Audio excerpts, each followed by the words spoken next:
Hai teman-teman, perkenalkan nama aku Dinda Melani Noviatin. Perkenalkan, aku Irma Islamiati. Hai, aku Putri Nur Hasanah.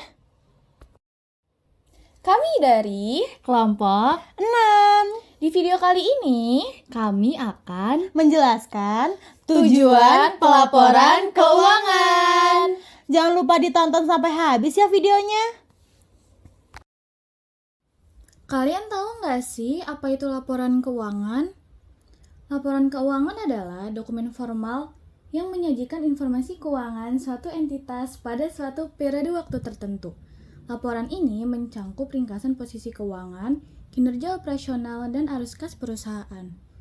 Laporan keuangan melibatkan elemen-elemen seperti neraca, laporan laba rugi, laporan arus kas, dan CALK. Tujuannya adalah memberikan gambaran yang jelas dan akurat tentang kesehatan keuangan dan kinerja suatu organisasi kepada pemangku kepentingan, seperti misalnya pemegang saham, kreditur, dan analisis keuangan. Selanjutnya, ada jenis-jenis laporan keuangan. Jadi, jenis-jenis laporan keuangan itu ada 5. Yang pertama laporan laba rugi, kedua ada laporan perubahan modal, yang ketiga ada laporan posisi keuangan, keempat ada laporan arus kas, dan yang kelima catatan atas laporan keuangan. Yang pertama itu ada laporan laba rugi, yaitu suatu laporan keuangan yang menyajikan informasi mengenai pendapatan perusahaan, biaya-biaya yang dikeluarkan untuk menghasilkan pendapatan tersebut, serta laba bersih yang diperoleh atau kerugian yang dialami selama suatu periode waktu tertentu. Selanjutnya, tujuan laporan laba rugi. Yang pertama, penilaian kinerja keuangan. Laporan laba rugi ini memberikan gambaran tentang sejauh mana perusahaan ini berhasil menghasilkan laba atau mengalami kerugian selama periode waktu tertentu. Ini juga membantu pemangku kepentingan untuk menilai kinerja keuangan perusahaan. Yang kedua, pemantauan efisiensi operasional. Laporan laba rugi ini memperlihatkan biaya-biaya yang terkait dengan kegiatan operasional perusahaan. Ini membantu manajemen dalam memantau dan mengelola efisiensi operasional untuk meningkatkan profitabilitas. Yang ketiga, pengambilan keputusan investasi. Investor dan analis keuangan menggunakan laporan laba rugi untuk menilai potensi keuangan investasi. Informasi ini mengenai laba bersih memberikan gambaran tentang potensi pengembalian investasi tersebut. Yang keempat, perencanaan dan pengendalian keuangan. Manajemen perusahaan menggunakan laporan laba rugi ini untuk merencanakan dan mengendalikan keuangan. Analisis terhadap pendapatan dan biaya juga membantu dalam membuat keputusan strategis untuk meningkatkan profitabilitas. Yang kelima, pembandingan dengan periode sebelumnya. Laporan laba rugi ini memungkinkan perbandingan kinerja keuangan perusahaan antar periode waktu tertentu. Hal ini membantu dalam mengevaluasi tren dan perkembangan dalam jangka waktu yang lebih panjang. Selanjutnya yaitu unsur laporan laba rugi. Di sini terdapat 4 unsur. Yang pertama adalah pendapatan atau revenue. Unsur ini mencerminkan peningkatan aset atau aliran masuk yang dihasilkan oleh perusahaan melalui kegiatan operasionalnya. Nilai pendapatan diperoleh dari total pendapatan kotor perusahaan yang dikurangi dengan diskon, retur, dan tunjangan lainnya. Yang kedua adalah beban atau expense. Unsur ini menggambarkan pengeluaran atau pemakaian aset yang menyebabkan timbulnya kewajiban dalam periode tertentu. Beban ini bisa timbul akibat pengiriman barang, produksi, atau kegiatan operasional lainnya. Yang ketiga yaitu laba atau profit. Unsur ini muncul ketika terjadi peningkatan ekuitas sebagai akibat dari transaksi perusahaan atau pendapatan atau investasi yang diperoleh dari pemilik perusahaan. Dan yang keempat adalah rugi atau loss. Sementara ini, unsur kerugian terjadi ketika terjadi penurunan ekuitas akibat dari transaksi atau beban yang dialami oleh perusahaan serta pengurangan bagi pemilik perusahaan. Selanjutnya, ada laporan perubahan modal.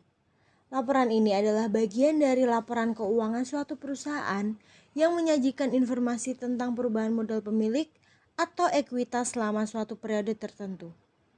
Laporan ini memberikan gambaran tentang asal-usul dan penggunaan modal perusahaan, termasuk laba atau rugi yang dihasilkan, kontribusi pemilik baru, atau penarikan oleh pemilik. Berikutnya, ada tujuan laporan perubahan modal. Yang pertama itu ada transparansi modal pemilik, di mana laporan perubahan modal ini menunjukkan secara rinci bagaimana modal pemilik berubah dari awal periode keuangan ke akhir periode. Yang kedua, ada analisis kinerja keuangan, yang dimana dia memungkinkan untuk pemangku kepentingan seperti pemilik, investor, dan analis keuangan untuk menganalisis dampak laba atau rugi, investasi baru, atau penarikan modal terhadap kesehatan keuangan perusahaan. Yang ketiga, pemantauan modal pemilik, di mana ini tuh memberikan dasar bagi seorang manajemen untuk memantau dan mengelola modal pemilik dengan melihat kontribusi baru, distribusi keuntungan, dan perubahan lain yang mempengaruhi ekuitas. Yang keempat, ada keberlanjutan bisnis, yaitu di mana laporan perubahan modal ini dapat memberikan petunjuk apakah perusahaan mampu mempertahankan atau meningkatkan modalnya dari waktu ke waktu. Jadi, tujuan utama dari laporan perubahan modal adalah memberikan pemahaman yang jelas tentang perubahan-perubahan yang terjadi pada modal pemilik selama periode waktu tertentu. Oke, yang selanjutnya itu ada isi laporan perubahan modal. Jadi, laporan perubahan modal itu biasanya terdiri dari beberapa bagian. Yang termasuknya itu yang pertama ada modal awal, yaitu jumlah modal yang dimiliki perusahaan pada awal periode. Yang kedua ada laba bersih, yaitu jumlah laba bersih yang dihasilkan oleh perusahaan selama periode tersebut. Yang ketiga ada investasi pemilik baru, yaitu jumlah modal yang disumbangkan oleh pemilik baru selama periode tersebut. Yang keempat ada penarikan pemilik, yaitu jumlah modal yang ditarik oleh pemilik selama periode tersebut. Yang kelima, perubahan modal lainnya, yaitu informasi mengenai perubahan lain yang mempengaruhi modal pemilik, seperti penyesuaian akuntansi atau perubahan ekuitas lainnya. Dan yang keenam, ada modal akhir, yaitu jumlah modal yang dimiliki perusahaan pada akhir periode. Oke, selanjutnya di sini ada laporan posisi keuangan. Apa sih laporan posisi keuangan? Nah, jadi laporan posisi keuangan ini adalah dokumen yang menyajikan informasi tentang aset, kewajiban, dan ekuitas pada suatu entitas di periode tertentu. Ini memberikan gambaran tentang keadaan finansial perusahaan. Lalu tujuan laporan posisi keuangan ini untuk apa? Nah, jadi yang pertama ini adalah analis kesehatan finansial, seperti investor, analis keuangan, dan kreditor. Jadi, analis kesehatan finansial ini digunakan untuk menganalisis kesehatan finansial perusahaan, dilihat dari tingkat likuiditas, solvabilitas, dan stabilitas keuangan. Yang kedua, basis keputusan investasi. Investor ini dapat menggunakan informasi dalam laporan untuk membuat keputusan investasi, karena laporan ini menyajikan gambaran yang jelas tentang posisi keuangan perusahaan. Yang ketiga, evaluasi kinerja keuangan. Manajemen perusahaan menggunakan laporan ini untuk mengevaluasi kinerja keuangan, mengidentifikasi tren, dan merencanakan strategi keuangan tersebut. Dan yang keempat, informasi untuk kreditur. Kreditur dapat menggunakan laporan ini untuk menilai kemampuan perusahaan untuk membayar utang dan menentukan tingkat risiko kredit. Nah, yang selanjutnya akan dibahas yaitu terkait dengan isi dari laporan posisi keuangan. Yang pertama itu ada aset atau harta. Aset ini merupakan kekayaan yang dimiliki perusahaan termasuk seluruh entitas di dalamnya. Beberapa entitas yang termasuk ini sebagai aset adalah kas, piutang, aset tetap, serta biaya yang dibayarkan di muka. Dalam laporan ini, aset tetap ditampilkan sesuai dengan nilai bukunya. Yang kedua, kewajiban atau liability. Komponen ini merujuk pada segala sesuatu yang menjadi tanggungan perusahaan, baik dalam jangka waktu yang panjang maupun jangka waktu yang pendek. Contoh dari kewajiban ini adalah tanggungan utang kepada pihak ketiga serta pendapatan yang diterima di muka. Dan yang ketiga ada ekuitas. Komponen terakhir ini adalah ekuitas. Jadi pada dasarnya komponen ini merupakan sejumlah modal bisnis yang digunakan perusahaan dalam menjalankan kegiatan usaha. Selanjutnya adalah laporan arus kas. Apa sih laporan arus kas itu? Oke, laporan arus kas adalah suatu laporan keuangan yang menyajikan aliran kas suatu entitas selama periode tertentu. Nah, laporan ini menggambarkan pergerakan uang tunai masuk dan keluar dari perusahaan, membedakan antara aktivitas operasional, investasi, dan juga pendanaan. Laporan arus kas terdiri dari 3 bagian utama. Yang pertama yaitu aktivitas operasional atau operating activities. Bagian ini mencakup aliran kas yang berasal dari kegiatan operasional utama perusahaan, seperti penerimaan kas dari penjualan produk atau pelayanan dan pembayaran kas untuk biaya operasional dan kewajiban lainnya. Yang kedua, aktivitas investasi atau investing activities. Bagian ini mencakup aliran kas yang terkait dengan investasi perusahaan, seperti pembelian atau penjualan aset tetap, investasi dalam saham atau obligasi, serta penerimaan dividen. Dan yang ketiga adalah aktivitas pendanaan atau financing activities. Bagian ini mencakup aliran kas yang terkait dengan pendanaan perusahaan, seperti penerimaan atau pembayaran pinjaman, penerbitan atau pembelian saham, dan pembayaran dividen kepada pemegang saham. Laporan arus kas mempunyai beberapa tujuan, seperti yang pertama, memberikan informasi tentang likuiditas. Laporan arus kas membantu dalam menilai kemampuan perusahaan untuk memenuhi kewajiban keuangannya dan kebutuhan likuiditasnya.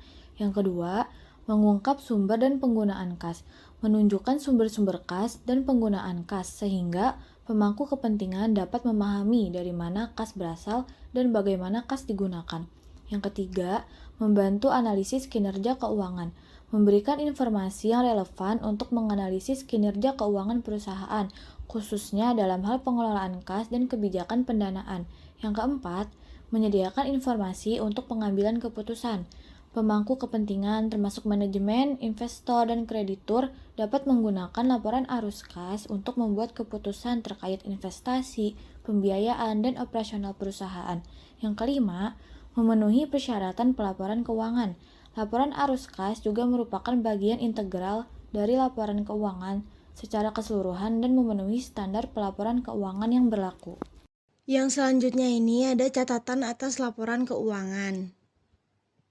Jadi, catatan atas laporan keuangan atau CALK adalah bagian integral dari laporan keuangan yang berisi penjelasan, rincian, dan informasi tambahan yang mendukung pemahaman tentang pos-pos tertentu dalam laporan keuangan. Dan yang selanjutnya ini ada tujuan dari catatan atas laporan keuangan. Jadi tujuan dari catatan atas laporan keuangan adalah memberikan klarifikasi, konteks, dan detail tambahan terkait dengan elemen-elemen laporan keuangan. Hal ini membantu pemangku kepentingan untuk mendapatkan pemahaman yang lebih mendalam tentang kondisi keuangan dan kinerja perusahaan. Dan yang selanjutnya ini ada isi catatan atas laporan keuangan. Yang pertama itu ada kebijakan akuntansi, yaitu penjelasan tentang prinsip-prinsip akuntansi yang digunakan perusahaan. Yang kedua, peristiwa setelah tanggal neraca, yaitu informasi mengenai peristiwa yang telah terjadi setelah tanggal neraca. Yang ketiga, kewajiban kontingensi, yaitu rincian tentang kewajiban yang mungkin timbul dari peristiwa di masa depan. Yang keempat, penjelasan atas angka-angka tertentu, yaitu elaborasi mengenai elemen-elemen kritis seperti penurunan nilai aset atau perubahan signifikan dalam beban operasional. Yang kelima, informasi tentang transaksi dengan pihak yang memiliki hubungan istimewa. Jika ada transaksi dengan pihak yang memiliki hubungan istimewa, maka di catatan ini akan diberikan penjelasannya. Dan yang keenam, komitmen dan kontingensi, yaitu informasi tentang komitmen masa depan dan kewajiban kontingensi lainnya yang mungkin mempengaruhi posisi keuangan perusahaan. Lalu pengguna laporan ini untuk siapa sih? Nah, di sini ada pihak internal. Yang pertama, manajer keuangan. Manajer keuangan ini menggunakan laporan keuangan untuk merencanakan kebijakan keuangan, manajemen kas, dan alokasi sumber daya keuangan. Informasi pentingnya ini terkait dengan data terperinci tentang arus kas, likuiditas, dan struktur modal. Yang kedua, ada Dewan Direksi. Dewan Direksi ini menggunakan laporan keuangan untuk mengevaluasi kinerja keseluruhan perusahaan dan membuat keputusan strategis. Informasi penting ini terkait dengan pendapatan, laba bersih, dan key performance indicators strategis. Yang ketiga ada karyawan. Karyawan memahami kesehatan keuangan perusahaan ini untuk mengevaluasi stabilitas dan peluang karir. Nah, informasi pentingnya ini terkait dengan stabilitas perusahaan, kebijakan kompensasi, dan tunjangan karyawan. Nah, selanjutnya di sini ada pihak eksternal pengguna laporan keuangan. Yang pertama, pemilik atau pemegang saham. Pemilik atau pemegang saham ini menggunakan laporan keuangan untuk menilai kinerja atau menganalisis perusahaan dan potensi dividen. Informasinya ini terkait dengan pendapatan, laba bersih, rasio keuangan, dan proyeksi masa depan. Yang kedua, pemerintah. Pemerintah ini menggunakan laporan keuangan untuk pemantauan dan kepatuhan regulasi. Informasinya ini terkait dengan kepatuhan pajak, laporan kepatuhan dan informasi terkait dengan regulasi. Yang ketiga, investor. Investor menggunakan laporan keuangan ini untuk menilai kesehatan keuangan dan potensi pertumbuhan perusahaan.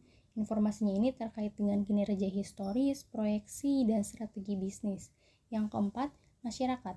Masyarakat di sini digunakan untuk menilai dampak sosial dan ekonomi perusahaan pada masyarakat tertentu.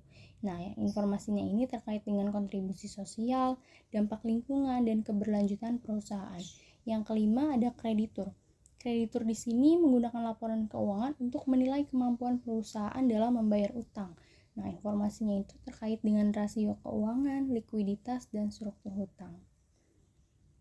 Dari penjabaran yang sudah kami sampaikan tadi, dapat disimpulkan bahwa pelaporan keuangan memiliki tujuan utama, yaitu menyediakan informasi yang relevan, dapat diandalkan, dan transparan tentang kinerja keuangan suatu entitas kepada berbagai pemangku kepentingan. Pelaporan keuangan juga memiliki tujuan khusus seperti transparansi akuntabilitas, pengambilan keputusan, analisis kinerja, perencanaan dan pengendalian, pertanggungjawaban dan kepercayaan, pemenuhan persyaratan hukum dan regulasi, evaluasi keberlanjutan, serta kepercayaan pemangku kepentingan.